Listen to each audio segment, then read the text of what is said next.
Bienvenidos a este estudio del Antiguo Testamento. Pero para entender el Antiguo Testamento, primeramente es necesario entender el pacto que Dios hizo con el hombre y a través de quién más sino Abraham. Abraham no fue el primer hombre en tener un pacto. Primeramente fue Noé, pero Noé fue un pacto particular con respecto a sí o no preservar la raza humana. Con Abraham fue otro tipo de pacto. Fue el primer pacto que Dios hizo para establecer la justicia del hombre, sí o sí. Y esto lo hizo Dios de una forma bien particular. En primer lugar, Abraham, estamos hablando de más o menos hace 4.000 años, 2.000 años antes de Cristo, un nómada, un hombre cualquiera que salió de Ur, de los caldeos, un pueblo muy lejano, muy apartado de lo que es Jerusalén, más o menos unos 4 meses de viaje, de donde era la península arábica hasta donde iba a ser Canaán. Canaán, lo que era llamado y lo que iba a ser llamado el pueblo de Israel. Pero Abraham no tuvo idea a dónde iba. Sencillamente decidió obedecer el llamado de Dios. Dios dijo, quiero que salgas. Y Abraham dijo, bueno, yo te sigo. ¿A dónde voy? No preguntes eso. Sencillamente quiero que salgas. Con tu familia, con tu ganado, con tus sirvientes, con tu abuelo, con tu padre, con tu suegro.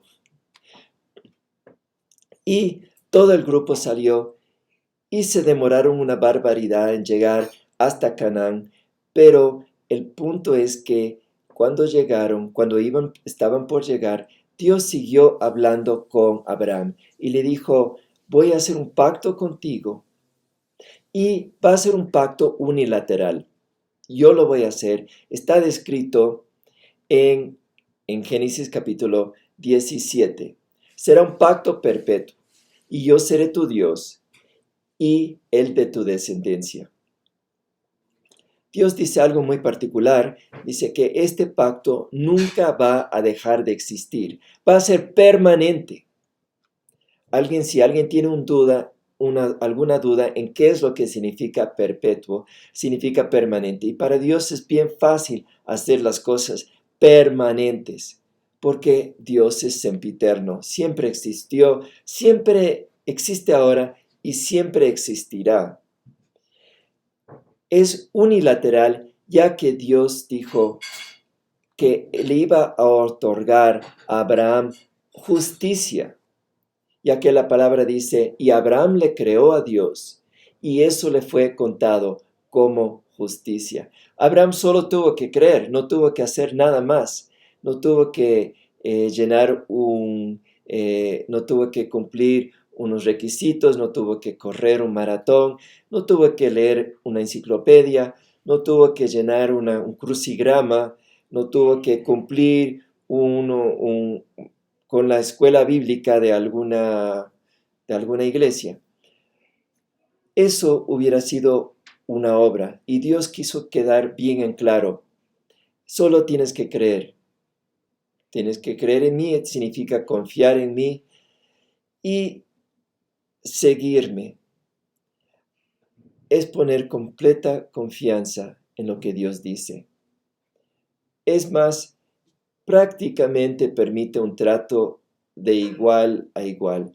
Dios no quiso tener un esclavo, un pueblo de esclavos que le siguieran con mentalidad de esclavos como los que salieron de Egipto, sino que Él quiso que fuera un pueblo de personas que le pudieran ver a Él como un amigo. ¿A qué me refiero? Que Jacob, cuando luchó con Dios, dice que le venció a ese hombre que se le apareció, que fue una teofonía, una aparición de Dios en la carne. Génesis 32, verso 28. En otra parte, en los Salmos dice, ustedes son dioses, hijos del Altísimo. ¿A qué se refiere? Son como dioses. Dios llamó por finalmente al descendiente de Abraham, le llamó a Jacob, le llamó a Israel, le dijo, este nombre significa el que contiende con Dios. Alguien que puede aproximarse a Dios, puede poner una petición, puede luchar por esa petición y puede verlo que se lleve a cabo. Es interesante, entonces, el pacto que Dios nos da ciertos privilegios. No es nomás el tener un tipo de seguro de vida o un tipo de seguro contra el incendio del infierno, pero tener una relación con Él donde Él nos permite que nosotros le tratemos como nuestro mejor amigo. Bueno, este mismo pacto, que fue unilateral, que fue perpetuo, tiene algo muy especial en que fue respaldado en las generaciones que siguieron, por los profetas que siguieron. Por ejemplo, Moisés, el más grande de los profetas, dijo en Deuteronomio capítulo 9, verso 5, no es por causa de tu justicia ni por la rectitud de tu corazón, por lo que entras a tomar posesión del territorio de estas naciones. Es para confirmar la promesa que Dios mismo les hizo a tus padres, Abraham, Isaac y Jacob. Esta promesa, entonces, venía con un territorio, venía con la promesa de poseer a la tierra de Canaán. Y esto se iba a cumplir en los descendientes de Abraham porque ellos habían heredado la promesa, no por obras, no porque lo merecían, sencillamente por la gracia de Dios, un regalo de Dios a través del pacto que hizo con Abraham.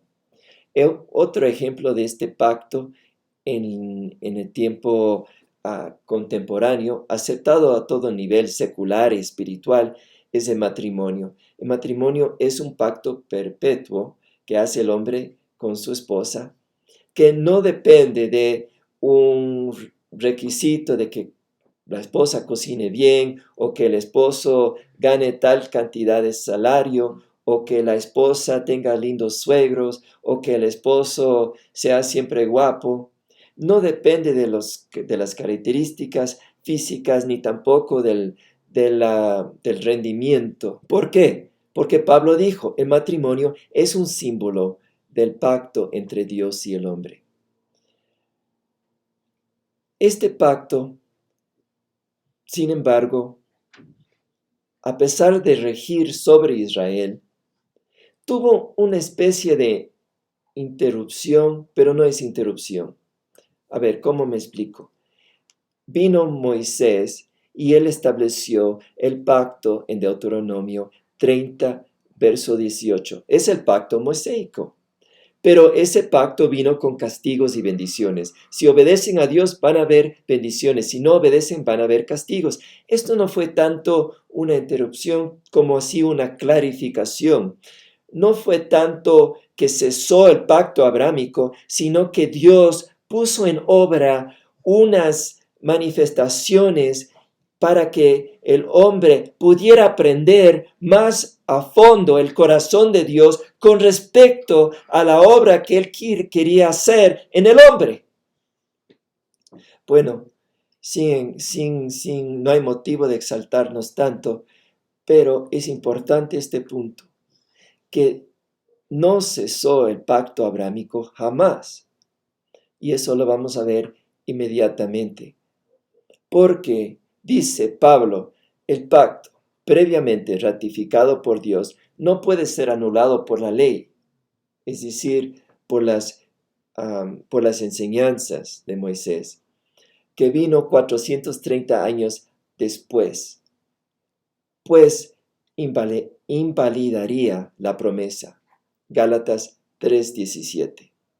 No se puede invalidar la promesa de Abraham por un pacto que vino 430 años después del hecho. Dios estaba diciendo, voy a resguardar mi promesa, mi pacto con ustedes, la promesa que viene con ese pacto. de heredar un territorio, de tener una descendencia y de tener esa descendencia protegida por mi mano.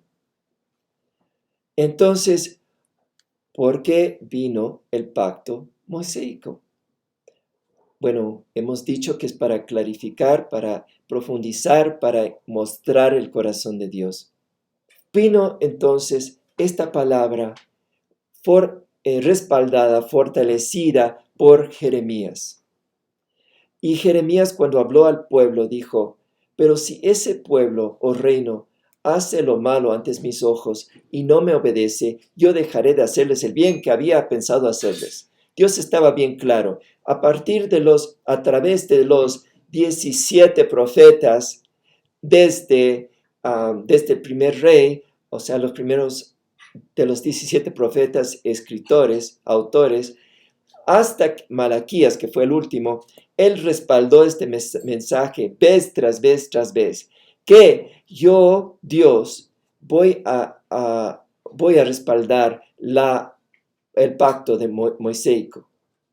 Esto fue, entonces, llevó a la perdición al pueblo de Israel. Ellos tuvieron que sufrir la consecuencia, y esto por 3 pecados principales: la idolatría, sacrificar sus hijos al fuego, y el ocultismo.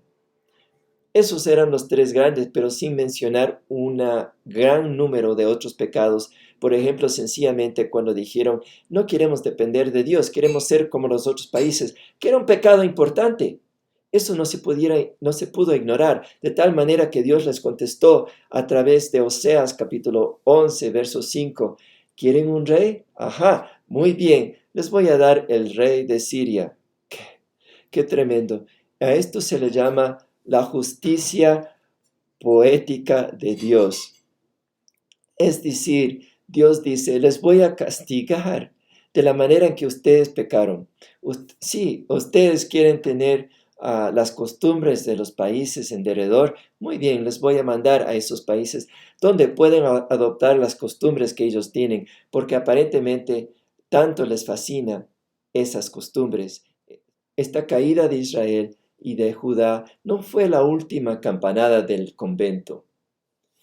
Fue algo, la implementación de la ley mosaica, del pacto mosaico como primordial, fue algo temporal, así como el castigo de Israel iba a ser algo temporal. ¿Por qué iba a ser temporal lo de Moisés? Porque nunca iba a funcionar. A ver si me entendieron eso, lo digo otra vez. Lo de Moisés fue temporal porque nunca iba a funcionar. A ver, entonces, si nunca iba a funcionar, ¿por qué es que Dios lo implementó? Porque la ley tenía una función muy importante, y es que iba a funcionar como tutor. Ya vamos a profundizar en ese punto, pero primeramente vamos a ver si es que lo que estoy diciendo, si es que tengo razón. Ustedes deben preguntarse: ¿estará bien este hombre que hace estas declaraciones? Bueno, vamos directamente a la palabra. Dice: pondré mi ley en su mente y la escribiré en su corazón.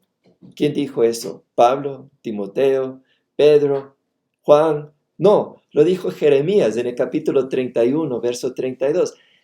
Dios declaró a través de Jeremías que iba a poner su ley en sus mentes y la escribiría en su corazón. ¿En corazón de quién? ¿De Jeremías?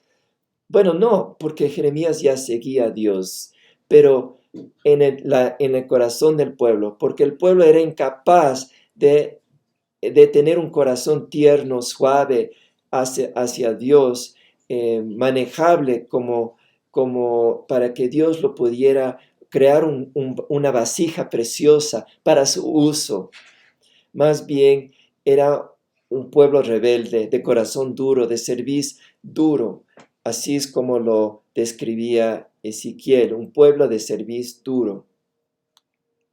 Entonces vemos que desde hace mucho más antes, entonces durante aún la ley de Moisés, Dios ya estaba declarando que iba a caducir, porque tenía que ser restaurado la ley, el pacto abrámico de la manera que él siempre quiso, pero de una manera que nunca había sido explicado bien, porque todo profeta profetiza en parte, y lo que profetizó Abraham fue con respecto al territorio de Israel, a lo que iban a heredar, a la protección de la descendencia y de que iba a haber una descendencia. Eso era primordialmente la lección, la profecía que dio Abraham. Bueno, vamos a ver entonces, pero ¿qué dice el Nuevo Testamento? ¿Será que solamente el Antiguo Testamento? No. Dice Gálatas 3:24. De manera que la ley ha sido nuestro tutor. Ahí está. Para llevarnos a Cristo, a fin de que fuéramos justificados por la fe. El tutor es la ley para llevarnos a Cristo. ¿De qué manera nos lleva a Cristo? Bueno, nos muestra que necesitamos un Salvador. Yeshua, el nombre de Jesús, significa Dios salva. Y todos los que estaban bajo la ley de Moisés vieron que fallaban, iban a fallar, siempre iban a fallar, necesitaban reinstituirse más bien bajo la ley de gracia, bajo la ley, el pacto abrámico que apuntaba en esa dirección. No lo señalaba bien claramente, pero sin embargo daba pautas para que nosotros buscáramos del Salvador, que iba a llegar pronto, hablando del pueblo de ese entonces, para que fuéramos justificados por la fe. Esto me parece como que se repite la acción anterior. ¿La acción de quién? De Abraham, que fue justificado por fe. Esta fue la revelación que recibió Pablo, la justificación por la fe, que la parte céntrica, climática del Antiguo Testamento prácticamente fue Génesis capítulos 15 a 17, donde Dios revelaba esta acción de justificación por fe. Este es el pacto que luego fue cumplido en Cristo Jesús. Pero la gracia siempre existió en el Antiguo Testamento, porque una vez castigados vino el perdón de Dios. Y esto sucedió con el pueblo de Israel y de Judá. Fueron castigados, fueron al exilio por 70 años. A los 70 años tuvieron la oportunidad de volver. No solo eso, Dios les hizo regresar con bendiciones del rey que estaba sobre ellos. Dice, cuando se cumplan los 70 años, castigaré por su maldad al rey de Babilonia, a esa nación y al país de los caldeos. Jeremías 25, verso 12. Estando Jeremías en Jerusalén, bajo la ciudad sitiada, rodeado de los enemigos de Jerusalén, es decir, el ejército babilónico, Dios ya estaba proclamando misericordia. Van a ser castigados, pero yo les voy a traer misericordia. Ese siempre fue el corazón de Dios. Dios nunca cambió. Entonces podemos estar asegurados de que en primera instancia Él siempre quiso ser un Dios misericordioso. Siempre lo fue. Él es el mismo ayer, hoy y para siempre. De tal manera que el pacto abrámico, que nunca caducó, realmente sustituyó al mosaico. Tiene preeminencia y siempre lo tuvo y lo vuelve a tener. Es el pacto de amor. ¿Cómo lo describimos? Es el pacto de amor porque Jesucristo por amor murió en la cruz y con su sangre cumplió los requisitos del pacto mosaico, que tenía que haber derramamiento de sangre para pagar para nuestros pecados. ¿Y qué tal? Bueno, posiblemente tengan muchas preguntas, pero permítanme terminar esta parte. Dice que Dios, cuando hablaba a través de Oseas, en el capítulo 11, verso 8, dijo, el corazón se me estremece, toda mi compasión se inflama. Dios veía el pecado del pueblo, les advertía a través de Oseas, que era profeta del norte, es decir, de Israel. Les decía, tienen que arrepentirse, pero como no se arrepienten, les tengo que castigar, porque ya les he advertido casi 210 años, y no se han dado cuenta. Por lo tanto, les voy a castigar, pero me duele más a mí que a ti. Mi corazón se me estremece. Pero ¿por qué es que Dios actuó así con Israel y no actuó así con, por ejemplo, con el rey Ciro de Persia?